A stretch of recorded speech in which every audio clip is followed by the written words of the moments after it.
Good morning, good evening, good afternoon, hello, hi. मैं आपकी Sunita ma'am, Hindi की अध्यापिका फंड ट्यूटर में आपका स्वागत करती है।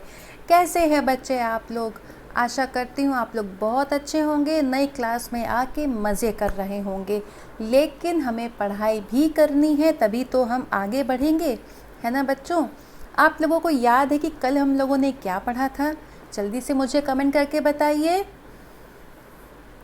तो कल हम लोगों ने पढ़ा था भाषा, लिपि और व्याकरण।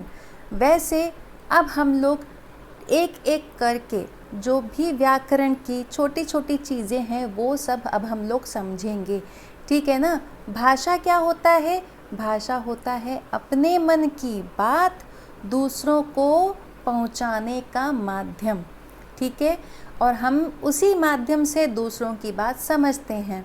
और व्याकरण क्या होता है? व्याकरण होता है एक तरह का रूल्स का कंपाइलेशन, जिसमें हमें ये पता चलता है कि हमें कोई भी शब्द या वाक्य या हमें अपना जो हमारी भाषा है वो किस तरह की होनी चाहिए, शुद्ध रूप। ये रूप के जो शुद्ध रूप है भाषा का बताने वाला, जो नियम होते हैं, ये ही नियम व्याकरण कहलाता है, ठीक है? अब उसके अंतर्गत वर्ण। अब जैसे हम लोग भाषा बोलते हैं, हम लोग कई वाक्य यानी कि कई सेंटेंस बोलते हैं, एक साथ बोलते हैं ना, कई सेंटेंस बोलते हैं हमारी लैंग्वेज में, डेली लाइफ में। अब सेंटेंस किससे बना होता है? वर्ड से, कई वर्ड से यानी कि शब्दों से। और शब्द किससे बने होते हैं? लेटर्स से यानी कि वर्णों से। तो वर्ण क्या होते हैं? अब वर्ण क्या होते हैं बच्चों? जैसा कि मैंने आपको लिपि के बारे में बताया था कल, लिपि क्या होती है? लिखने का ढंग, है ना? हर किसी भाषा की लिपि अलग अलग होती है। अब हिंदी की बात करते हैं तो हिंदी में जैसा हम बोलते हैं वैसा ही हम लिखते हैं। इसका कहने का मतलब ये हुआ कि हिंदी में हर ध्वनि यानी कि हर साउंड का एक अलग असाइंड साइन है, ठीक है? इसी साइन को हम वर्ण कहते हैं, यानी कि इसी साइन को हम लेटर्स कहते हैं, ठीक है? तो हिंदी में जो हम बोलते हैं यानी कि जो साउंड हम मुंह से निकालते हैं, उसी साउंड के लिए जो भी साइन असाइन है उसे हम लेटर्स यानी कि वर्ण यानी कि अल्फ़ाबेट्स बोलते हैं, ठीक है? हिंदी के अल्फ़ाबेट्स, इंग्लिश के नहीं बच्चों। तो ये समझ में आया कि नहीं आया बच्चों? जल्दी से कमेंट करके बताओ। अब वर्ण की परिभाषा समझते हैं। भाषा की सबसे छोटी ध्वनि को वर्ण कहते हैं। जैसा कि मैंने आपको बताया, भाषा की सबसे छोटी जो इकाई होती है वो होती है साउंड, और साउंड को जो लिखा जाए तो वो वर्ण होता है। जब हम बोलते हैं तो हमारे मुख से कुछ साउंड निकलते हैं, ध्वनियाँ निकलती हैं। जैसे शेर को देखते ही लड़की बोली शेर। शेर शब्द में कितनी ध्वनियाँ हैं, कितने साउंड हैं, आप बता सकते हैं? वेल, आप कह सकते हैं शेर शब्द में केवल 2 ध्वनियाँ हैं, शेर, लेकिन इसमें श में एक ही मात्रा भी है और र ध्वनियों के और भी टुकड़े किए जा सकते हैं। मैंने और भी तोड़ सकते हैं, देखो कैसे, श प्लस ए। देखो जब हमें शेर लिखा हुआ है, ठीक है ना, और हमने लिखा श, इसके नीचे लगाया हलंत, फिर आया ए, हमने ए किया, और फिर हमने लिखा र के नीचे हलंत लगाया और लिखा अ। इस तरह से शेर के हमने इतने टुकड़े कर दिए। इसका मतलब कि हमने 2 साउंड नहीं निकाले, हमने श ए र अ यानी कि 4 साउंड निकाले। ठीक है ना। तो इन 4 ध्वनियों को हमने 4 वर्णों में बांट दिया, टुकड़े कर दिए, है ना। और इसी को ही हम बोलते हैं, ये जो 4 टुकड़े आए ये हो गए वर्ण, ठीक है। तो ये वर्ण मिल करके एक शब्द बनाते हैं। ऐसे ही इनके बाद हम इन्हें और नहीं तोड़ सकते। तो इसका क्या मतलब हुआ, लिखित रूप में जो भी वर्ण है इसके बाद इनके और टुकड़े नहीं किए जा सकते, they can not be broke. इसके बाद हम इसको नहीं तोड़ सकते, ठीक है बच्चों। अब देखो, वर्ण के 2 भाग होते हैं, स्वर और व्यंजन, ठीक है। स्वर क्या, अ आ, ई उ ऊ, और व्यंजन क्या, क ख ग ग घ घ अंग च छ ज झ इया, है ना। तो अभी हम लोग स्वर और व्यंजन के बारे में ये समझेंगे कि स्वर क्या है। स्वर होता है वावल्स और व्यंजन होता है कॉन्सोनेंट्स, ठीक है। वावल्स क्या होता है बच्चों, इंग्लिश में भी तो वावल्स होते हैं।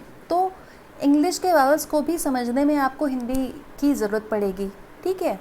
तो क्या है, जब भी साउंड, कोई भी साउंड हम बोलते हैं और वो इंडिपेंडेंट गले से सीधे बाहर आती है मुंह के अंदर, ठीक है, मुंह के अंदर से होते हुए बाहर आती है, लेकिन हमारी जीभ उस साउंड के बीच में नहीं आती है, ठीक है।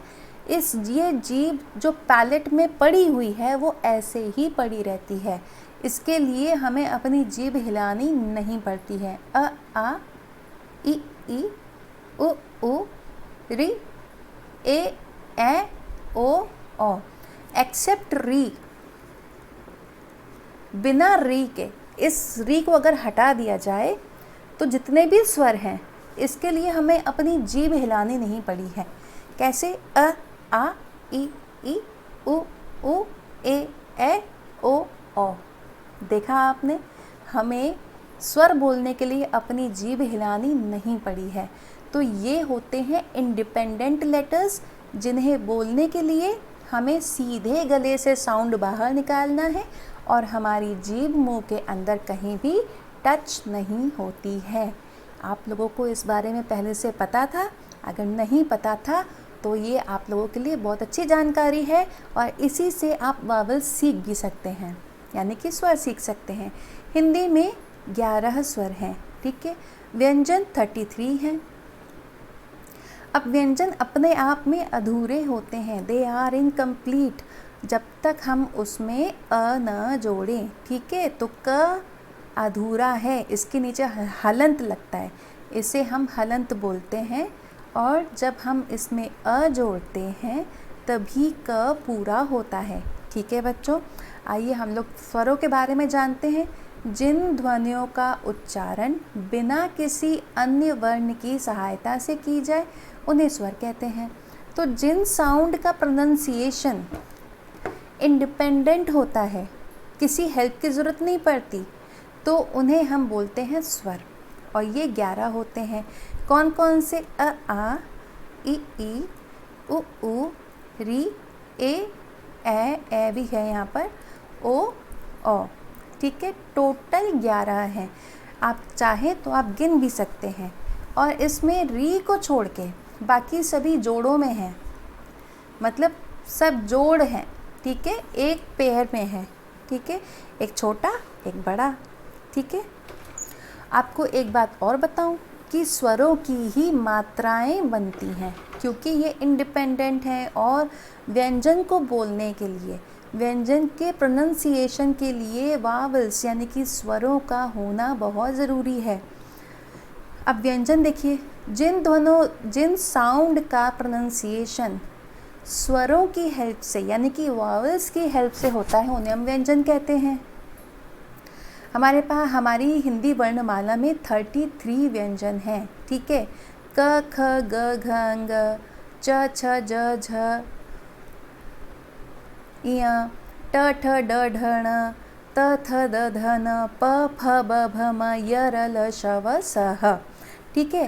तो टोटल 33 व्यंजन हमारे पास हैं। अब यहाँ पे देखिए सभी व्यंजनों में अ की ध्वनि मिली होती है, जैसा कि मैंने आपको पहले क बताया था कि क या कोई भी व्यंजन हो वो अधूरा है जब तक उसमें अ न जोड़ा जाए।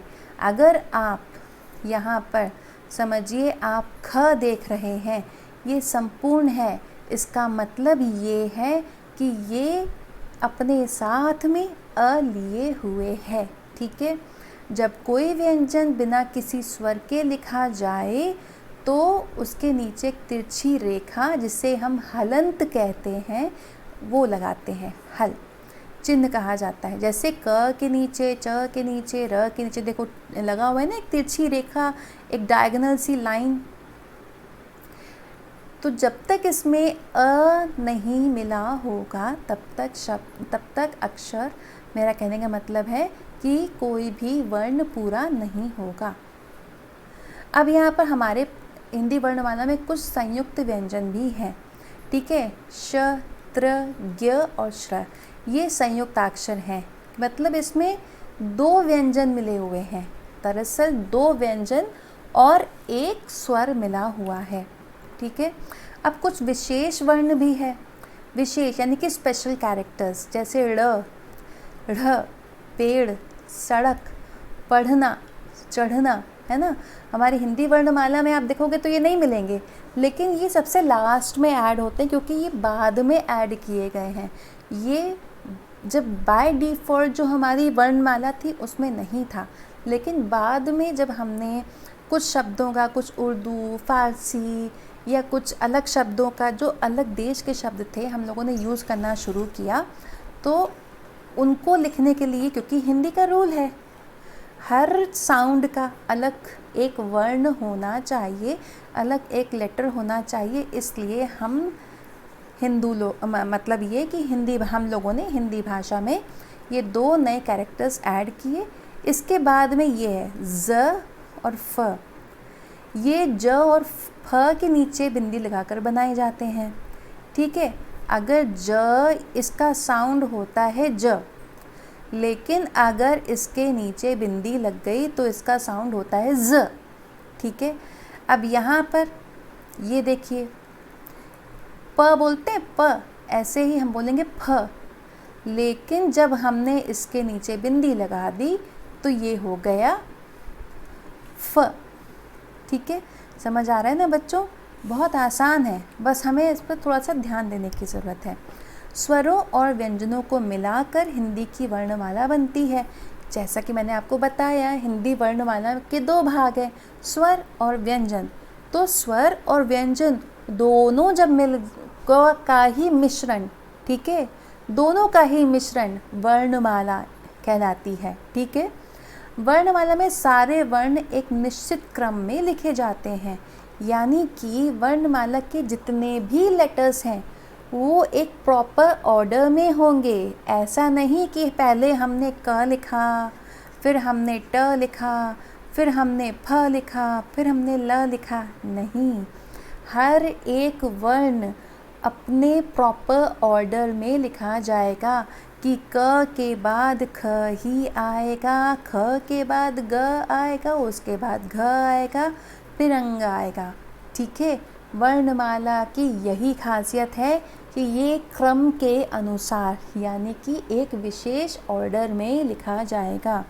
इसीलिए इसके जो व्यवस्थित ग्रुप है, एक ऑर्गेनाइज्ड ऑर्डर में जो ग्रुप है लेटर्स का, उसे ही हम वर्णमाला कहते हैं। अगर हमने रैंडमली कुछ भी इधर से उधर लिख दिया तो उसे हम वर्णमाला नहीं कह सकते हैं। ठीक है, वर्णमाला तभी वर्णमाला है जब जो लेटर्स हैं उनका जो ग्रुप है वो एक प्रॉपर ऑर्डर में लिखा गया हो। ठीक है बच्चों, समझ में आ रहा है ना? और अगर ना समझ में आए तो बहुत आसान है, आप मुझसे कमेंट करके पूछ सकते हैं। अब मात्राएं आती हैं। अब मात्राएं समझना थोड़ा सा हो सकता है कि आपको कंफ्यूजिंग लगता हो। ठीक है, हिंदी में स्वर 2 प्रकार से लिखे जाते हैं। एक तो अपने मूल रूप में, मतलब ये कि वो जैसे होते हैं एज इट इज़ लिखे जाते हैं, और इन्हीं स्वरों की मात्राएं बनती हैं, जैसा कि मैंने आपको पहले भी बताया था। मात्राएं व्यंजन के साथ लगती हैं, ठीक है। तो व्यंजन के साथ अगर हमने घ के साथ में आ मिलाया तो घा हो गया, च के साथ में छोटी ई मिलाया तो ची हो गया, ज के साथ में बड़ी ई मिलाया तो जी हो गया, त के साथ में छोटा ऊ मिलाया तो तु हो गया। ऐसे ही जितनी भी मात्राएं, जितने भी स्वर हैं, 11 स्वर हैं, इसका मतलब हिंदी में 11 मात्राएं हैं, ठीक है। 11 स्वर तो 11 मात्राएं भी हुई, ठीक है। नहीं 10 मात्राएं हुई, क्योंकि अ की तो कोई मात्रा ही नहीं है। हाँ 11 नहीं 10 मात्राएं हुई। स्वरों को व्यंजन के साथ लिखते समय स्वर पूरे नहीं लिखे जाते, स्वर नहीं लिखे जाते। जब वो कॉन्सोनेंट्स के साथ यानी कि व्यंजन के साथ लिखे जाते हैं तो स्वर नहीं लिखे जाते, बल्कि स्वर के जो साइंस होते हैं यानी कि उसकी मात्राएं, ठीक है ना, जो भी मात्राएं होती हैं वो मात्राएं लिखी जाती हैं, और इन्हीं जो चिन्ह जो कि साइन होते हैं ना उनको हम लोग मात्रा बोलते हैं। अब और चीज़ है,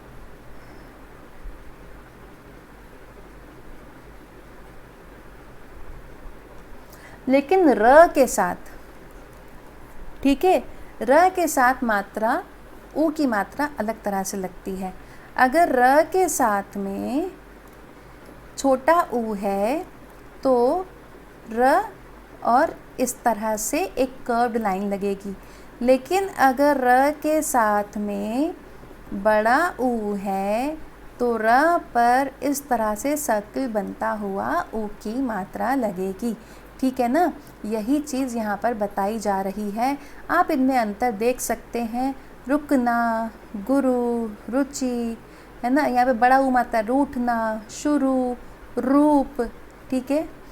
तो अ की कोई मात्रा नहीं होती है, बाकी सभी जितने भी स्वर हैं 10 उन सब की मात्राएं होती हैं, इसलिए मैं कहा जाता है स्वर 11 होते हैं और मात्राएं 10, ठीक है।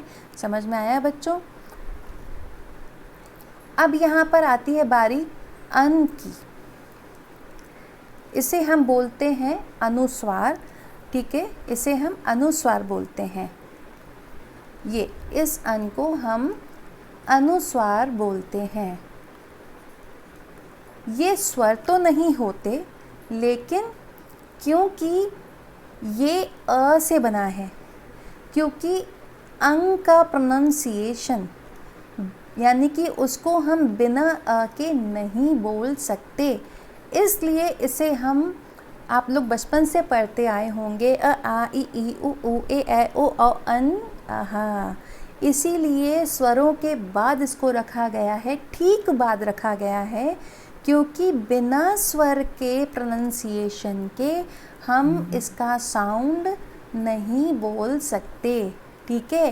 कैसे, देखो अंडा, हम अगर बोलना चाहें अंडा नहीं बोल पाएंगे, हमें स्वर चाहिए होगा बोलने के लिए। पतंग, क्योंकि त तब तक पूरा नहीं होगा जब तक उसमें अ न जोड़ा जाए, इसका मतलब त कंप्लीट है, इसका मतलब त में अ जुड़ा हुआ है। पतंग, कंघी, गंगा, अंगूर, ठीक है बच्चों। तो अनुस्वार हम हमेशा स्वर की सहायता से ही बोला जाता है। अब है अनुनासिक। अनुनासिक होता है ये चंद्र बिंदु, इसे हम अनुनासिक बोलते हैं, ठीक है। अब अनुस्वार और अनुनासिक में क्या डिफरेंस है? अनुस्वार जो हम बोलते हैं उसमें पहले स्वर आता है और बाद में न का साउंड आता है, ठीक है। उसमें पहले अ या किसी भी स्वर का साउंड आता है और बाद में न का साउंड होता है। देखो अन है ना, न बाद में आ रहा है, अ पहले आ रहा है। पतंग, तंग है ना, त पहले आ रहा है, न का साउंड बाद में आ रहा है। कंघी, तो न का साउंड बाद में है, पहले का साउंड है। तो कहने का मतलब ये है कि इसमें अनुस्वार में पहले हमें स्वर सुनाई देगा और बाद में हमको न का साउंड सुनाई देगा, ठीक है, बाद में। और अनुनासिक में ये स्वर, इसमें स्वर और न का साउंड ये दोनों साथ में सुनाई देगा। कैसे? हम लोग बोलेंगे कुआं, कु आ, है ना, जैसे कौवा बोलता है काव काव, तो कैसे बोलता है? क्या वो ऐसे बोलते हैं काम कान काम काम? नहीं ना, वो क्या बोलते हैं काव, है ना। वो ऐसे नहीं बोलता है कन, नहीं, कन्व ऐसे नहीं बोलता है, ना कि वो ऐसे बोलता है कान्व, नहीं, है ना। न का साउंड साथ में आ रहा है इसमें, काव। ऐसे ही कुआं, पाँव, गाँव, चांद, आँख, आंगन, ठीक है। तो यही दोनों में अंतर है, इसको समझ लोगे तो किसी चीज़ में दिक्कत नहीं आएगी। अब है अह, जिसे हम विसर्ग कहते हैं। ये दो तरह की दो बिंदु होते हैं जो कि शब्द के बाद में आते हैं। ये मोस्टली संस्कृत के शब्दों के साथ में होते हैं। ये संस्कृत के शब्द होते हैं जिसे हम हिंदी में एज इट इज़ यूज़ करते हैं। अतः, पुनः, प्रातः, प्रायः, स्वतः, है ना। तो ये सारे शब्द संस्कृत के हैं जिसे हम हिंदी में यूज़ करते हैं। अनुस्वार, अनुस्वार होता है एक डॉट, जैसा कि मैंने बताया था, और अनुनासिक होता है चंद्रबिंदु। पंचम वर्ण के स्थान पर अब अनुस्वार का प्रयोग होने लगा है। पंचम वर्ण, पंचम वर्ण कैसे, मैं बताती हूँ। देखिए, क, ख, ग, घ, अंग, च, छ, ज, झ, य, ट, ठ, ड, ढ, ण, त, थ, द, ध, न, प, फ, ब, भ, म, ठीक है। आप देखोगे इन सभी में 5 लेटर्स हैं। देखो, क, ख, ग, घ, अंग, ये क वर्ग में 5 लेटर्स हुए। ऐसे ही च वर्ग में भी 5 लेटर्स हुए, ट वर्ग में भी 5 लेटर्स हुए, त वर्ग में भी 5 लेटर्स हुए, और प वर्ग में भी 5 लेटर्स हुए, ठीक है। तो अनुस्वार में क्या होता है कि ये जो 5वां लेटर्स है, अब 5वें लेटर्स का यूज़ हम अनुस्वार की जगह पर अनुस्वार जैसा करते हैं, ठीक है। अगर देखो, एग्जाम्पल देखो, इसका मतलब है कंगन, ठीक है।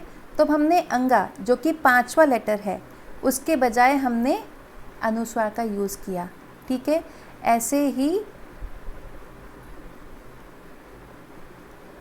चन चल, तो इसकी जगह पर हमने यूज़ किया चन चल, ठीक है।